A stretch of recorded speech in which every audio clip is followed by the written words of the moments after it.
La serpiente está a 30 centímetros de su cara. Una cascabel, enrollada, lista. Él se agacha para verla mejor. No hay adrenalina, no hay impulso de retroceder, no hay nada. Lo que debería pasar en ese momento. El corazón acelerado, los músculos tensos, el instinto que te grita corre. No ocurre, y él no lo sabe. Nunca lo ha sabido, porque hace años, sin operación, sin accidente, algo dentro de su cabeza dejó de funcionar. Una estructura del tamaño de una almendra, una sola, y con ella se fue algo que la evolución tardó millones de años en construir. Lo que le pasó a este hombre no es un superpoder, es una de las historias más perturbadoras de la neurociencia moderna. Y cuando la termines de escuchar, vas a mirar tus propios miedos de una manera completamente distinta. Por cierto, compusimos una canción original sobre lo que significa vivir sin miedo. Si llegas hasta el final, te dejamos un pedacito del coro. Te quedas quieta mientras el peligro te lame. El miedo no es debilidad, es el sistema operativo. Es el código fuente que nos mantiene vivos. Antes de que todo esto pasara, SM, así la llaman en los archivos científicos, solo 2 letras para proteger su identidad, tenía una rutina de desayuno que nunca cambiaba. Café instantáneo con demasiada azúcar y pan tostado que siempre quemaba un poco porque se distraía viendo el jardín. Pan quemado, café dulce, todos los días. Una mujer de Norteamérica, madre, vecina normal de un barrio normal. Trabajaba, reía. Tenía opiniones sobre el tiempo y sobre los vecinos del fondo que ponían la música muy fuerte los viernes. Nadie que la conociera de cerca hubiera dicho que algo estaba mal. Y en cierta forma, nada lo estaba. SM funcionaba. SM vivía. Tenía amigos, tenía hijos, tenía problemas cotidianos como cualquiera. Lo que no tenía, y esto es lo que los neurocientíficos tardaron años en comprender del todo, era la capacidad de sentir miedo, no poca capacidad, no dificultad, cero. SM, paciente de la ciencia. Amígdalas destruidas al 100% por una enfermedad genética ultra rara. La enfermedad de Urbach-Wiete. La enfermedad de Urbach-Wiete es tan rara que en toda la historia de la medicina documentada hay menos de 300 casos confirmados en el mundo. 300. Para comparar, en este momento hay más personas con el apellido Urbach en una sola ciudad mediana de Europa que casos de esta enfermedad en toda la historia registrada de la humanidad.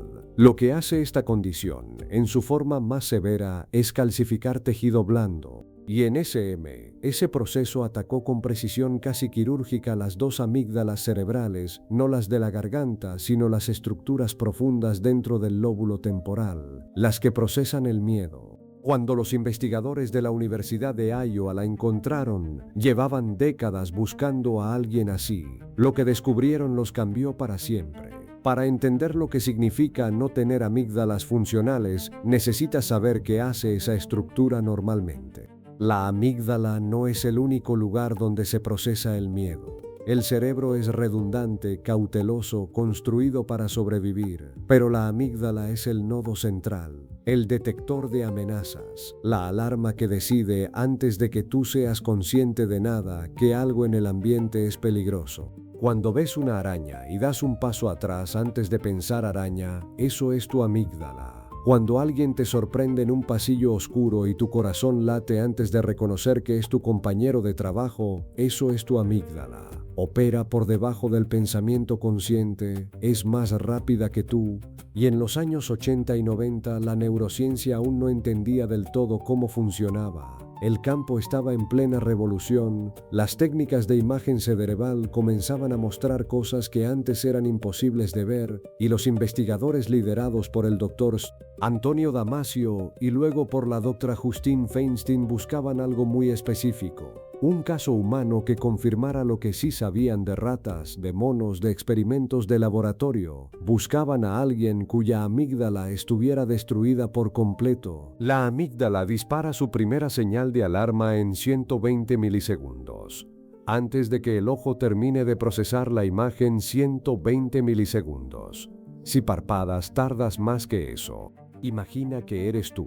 Todo lo que percibes como sentir miedo, esa sacudida, ese frío repentino en el pecho, ocurre antes de que seas consciente de haber visto nada. SM no tenía eso, y los científicos necesitaban saber qué significaba vivir sin ello. El equipo de la Universidad de Iowa comenzó a estudiar a SM de manera sistemática en la década de los 90. Primero hicieron lo obvio, preguntarle, ¿a qué le tienes miedo? ¿Qué te pone nerviosa? ¿Qué evitas? SM pensó, con sinceridad, sin dramatismo, y dijo que no se le ocurría nada. No era bravuconería, no era disociación ni negación psicológica, era una descripción honesta de su experiencia interna. El miedo simplemente no estaba en su menú de emociones disponibles. Aquí opera el primer mecanismo que vale la pena nombrar. Lo que los investigadores enfrentaron se llama alexitimia instrumental. Aunque en el caso de SM es más preciso decir que hay una ausencia funcional específica. Cuando el sustrato neurológico que genera una emoción no existe, el sujeto no puede reportar algo que literalmente no ocurre en su cuerpo. No es represión, no es negación, es ausencia. Es como preguntarle a alguien que nació sin receptores de frío si tiene frío. No es que aguante el frío, es que el frío para esa persona no es una experiencia. Para SM el miedo era eso, una palabra que sabía que existía, una emoción que podía reconocer en el cine, en los libros, en las caras de otros, pero que nunca había habitado. Entonces los investigadores subieron el nivel, la expusieron a películas de terror clásicas, El Exorcista, El Resplandor, escenas diseñadas durante décadas para activar exactamente el tipo de respuesta que ellos querían medir. SM las vio con interés genuino, encontró algunas partes entretenidas, comentó el trabajo de la cinematografía en una escena. Le pareció que el maquillaje de cierto monstruo era bastante bueno, no hubo respuesta de sobresalto medible, no hubo aceleración cardíaca significativa, no hubo nada que los sensores pudieran capturar como miedo. Aquí operó lo que los psicólogos llaman habitación versus extinción del miedo. Normalmente, cuando alguien ve algo amenazante muchas veces sin que pase nada malo, el miedo disminuye. Eso es habitación. Aprendes que no hay peligro real. Pero SM no necesitaba habituarse a nada. No había reacción inicial que disminuir. Era el punto de partida. El equipo tomó una decisión que en retrospectiva es comprensible pero produce cierta incomodidad. Decidieron llevarla a lugares físicamente amenazantes para ver si el entorno real generaba algo que las películas no podían. La llevaron a una tienda de mascotas exóticas. En esa tienda había serpientes, boas, víboras, una variedad de especies que la mayoría de la gente observaría desde lejos con prudencia. SM caminó directo hacia las jaulas. Preguntó si podía tocar una. El empleado, que no sabía nada del experimento, estaba más nervioso que ella. Acarició la serpiente, la levantó, se acercó la cabeza de la serpiente a la cara para verla mejor. En un momento, el investigador que la acompañaba tuvo que pedirle que tuviera cuidado porque el animal estaba señalando que podía morder.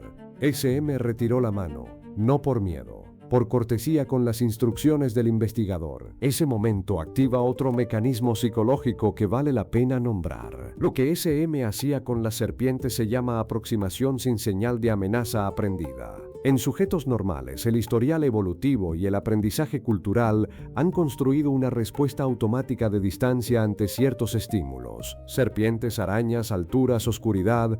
Esa respuesta opera antes de la decisión consciente. Sin amígdala, el proceso de evaluación recae enteramente en la corteza prefrontal, que es más lenta, más reflexiva y necesita información explícita para generar precaución. En términos simples, sin amígdala, el cerebro no tiene alarma automática. Tiene que razonar sobre cada peligro como si fuera la primera vez que lo ve. Y eso, en la vida real, tiene consecuencias que los investigadores no habían anticipado. Había algo en la historia de SM que los investigadores conocían desde el principio, pero que tardaron en relacionar correctamente con los experimentos. SM, a lo largo de su vida, había sido víctima de múltiples asaltos. Había estado en situaciones que la mayoría de las personas recordarían como traumáticas. En una ocasión la habían amenazado con un cuchillo, en otra la habían retenido físicamente, y en cada caso, SM no había huido, no porque fuera valiente, no porque calculara que podía salir airosa, sino porque la señal que debería haberle dicho: sal de aquí ahora. Nunca llegó. La amígdala, entre otras cosas, es la estructura que aprende a reconocer lugares peligrosos, callejones, horas, tipos de situaciones, construye un mapa interno de dónde y cuándo el peligro es probable y ese mapa le dice al cuerpo que evite esos lugares antes de estar en ellos. SM no tenía ese mapa. Caminaba de noche por donde no debía, se detenía a hablar con extraños que enviaban señales claras a cualquier observador externo, no porque no entendiera intelectualmente que existía el peligro, lo entendía, sino porque la señal visceral que convierte el entendimiento en acción no llegaba. Aquí es donde el experimento se vuelve incómodo para todos nosotros, porque yo también lo hubiera ignorado. No el detalle de SM, el de los investigadores. Los científicos tenían registros de estos incidentes, sabían que SM se ponía en situaciones peligrosas, pero el foco del estudio estaba en el laboratorio, en los estímulos controlados, en las mediciones. El mundo real de SM era, de cierta forma, un efecto secundario, y nadie preguntó, con suficiente insistencia, si el experimento tenía el deber de protegerla también afuera de él. Esa pregunta volvería años después, con fuerza. El momento decisivo del estudio llegó en 2005, cuando la doctora Justine Feinstein tomó el caso. Feinstein quería hacer algo que nadie había hecho, buscar si había algo que generara miedo en SM. Habían probado serpientes, películas, alturas, nada. Feinstein leyó la literatura sobre ataques de pánico inducidos artificialmente. Hay un método establecido, inhalar dióxido de carbono al 35%. No es peligroso, el cuerpo lo elimina rápido, pero por unos segundos el cerebro interpreta el aumento de CO2 como una señal de asfixia y en sujetos normales genera terror instantáneo, pánico puro, el tipo de miedo que no pasa por ningún razonamiento. Era el martes 16 de agosto de 2012. El laboratorio estaba a 22 grados centígrados. SM respiró y algo ocurrió. SM sintió pánico, urgente, real, reportó sensación de ahogo, urgencia de salir, un miedo que no reconocía de ningún otro momento de su vida. La midieron, era real. Las respuestas fisiológicas estaban ahí. El equipo se quedó en silencio. ¿Qué significaba esto? Si SM no tenía amígdala, ¿de dónde venía el miedo? La respuesta reconfiguró lo que se sabía sobre el miedo humano. La amígdala no es el único generador de miedo, es el detector de amenazas externas. Lo que ves, lo que escuchas, lo que está en el ambiente. Pero hay otro circuito, más antiguo evolutivamente, que monitorea el interior del cuerpo, el estado del oxígeno, la presión arterial, la temperatura. Ese circuito que involucra la ínsula y el tronco encefálico puede generar miedo sin la amígdala. En términos simples, SM podía sentir el miedo que viene de adentro. Lo que no podía sentir era el miedo que viene de afuera. Las amenazas del mundo exterior eran invisibles para ella. Las amenazas de su propio cuerpo no. El miedo tiene al menos dos rutas neurológicas distintas y la ciencia solo conocía bien una de ellas. Ese hallazgo está publicado en Nature Neuroscience. Es uno de los descubrimientos sobre el miedo humano más citados de la última década. SM sigue viva. Sigue siendo SM en los archivos, protegida por la ética médica que los investigadores sí aplicaron en ese aspecto. Lo que se sabe públicamente es que su vida no mejoró con el tiempo en los aspectos que más importaban.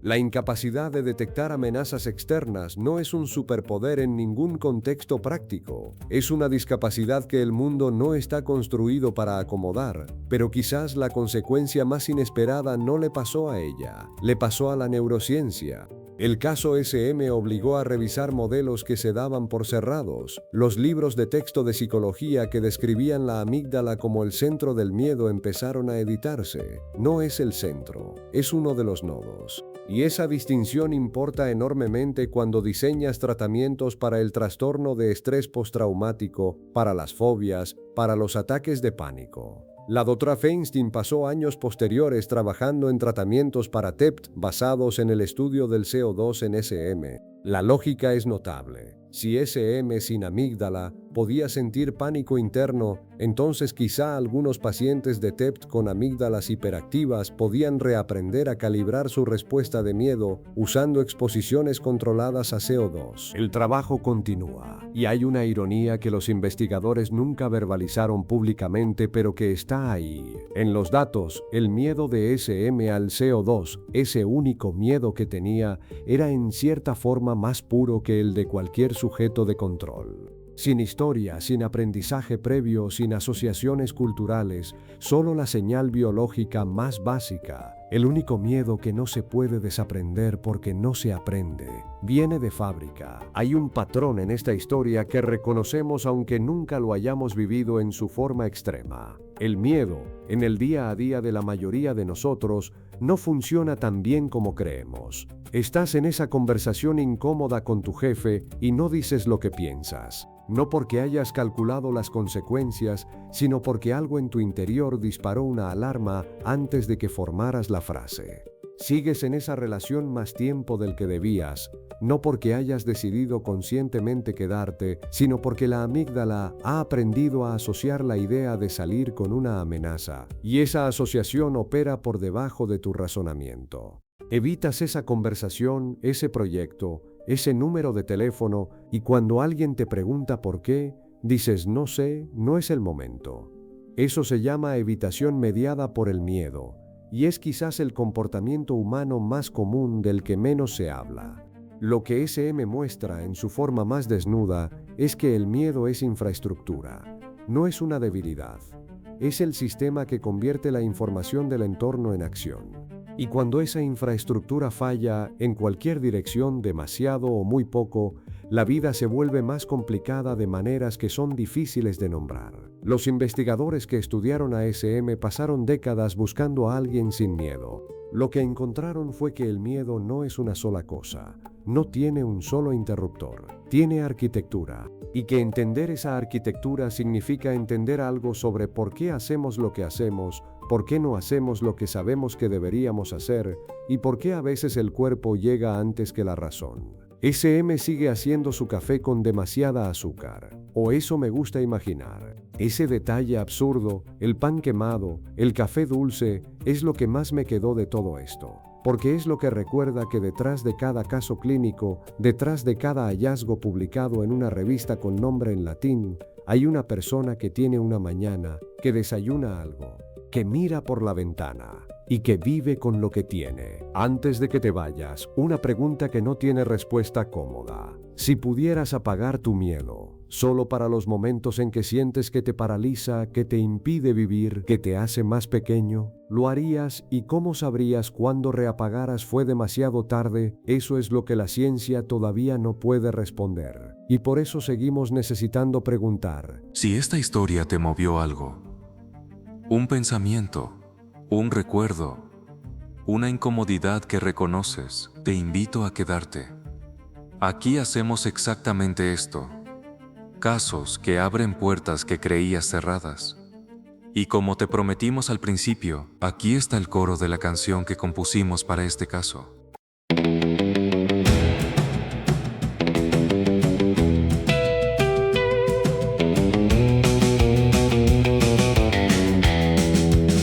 En un cerebro herido, una amígdala cayó, una mujer despertó y el miedo se borró.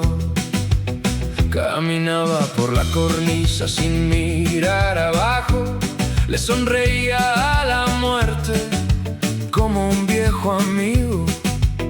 Le pusieron serpientes, armas, abismos y fuego, y ella solo preguntaba: ¿por qué tiemblan ustedes? Los científicos temblaban mientras ella reía, descubriendo en su ausencia lo que el miedo hacía. Pensaban que era un regalo, la libertad total, sin ansiedad, sin pánico, sin nada que doler. Pero sin miedo no hay supervivencia. El mundo se vuelve un lugar incomprensible, sin esa alarma que grita ¡corre! Te quedas quieta mientras el peligro te lame. El miedo no es debilidad, es el sistema operativo, es el código fuente que nos mantiene vivos. Sin él no decides, solo existes. Sin miedo eres un fantasma en un cuerpo vivo. Cruzaba carreteras con los ojos vendados, se metía en jaulas donde otros ya habían sangrado. Los doctores anotaban, pálidos y asustados: esta mujer no siente, pero tampoco se ha salvado. Perdió todo instinto, perdió la precaución, se convirtió en un experimento de su propia destrucción. Y en cada prueba extrema, la verdad se hacía clara: sin miedo no hay futuro, solo una muerte lenta y rara. Porque sin miedo no hay supervivencia, el mundo se vuelve un lugar incomprensible. Sin esa voz que te salva la vida, te conviertes en estatua mientras todo se derrumba. El miedo no es tu enemigo, es tu guardaespaldas fiel, el que te dice para, el que te dice huye. Sin él no amas, no eliges, no sientes de verdad, porque amar también duele, y eso también es sobrevivir.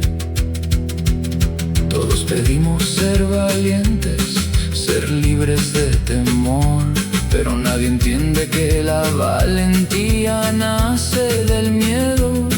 Ella vive en un mundo sin colores de alerta, donde todo es plano y todo puede matarte.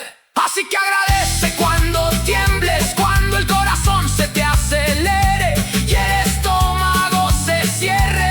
Ese es el sonido de estar vivo, el sistema operativo que nos mantiene aquí.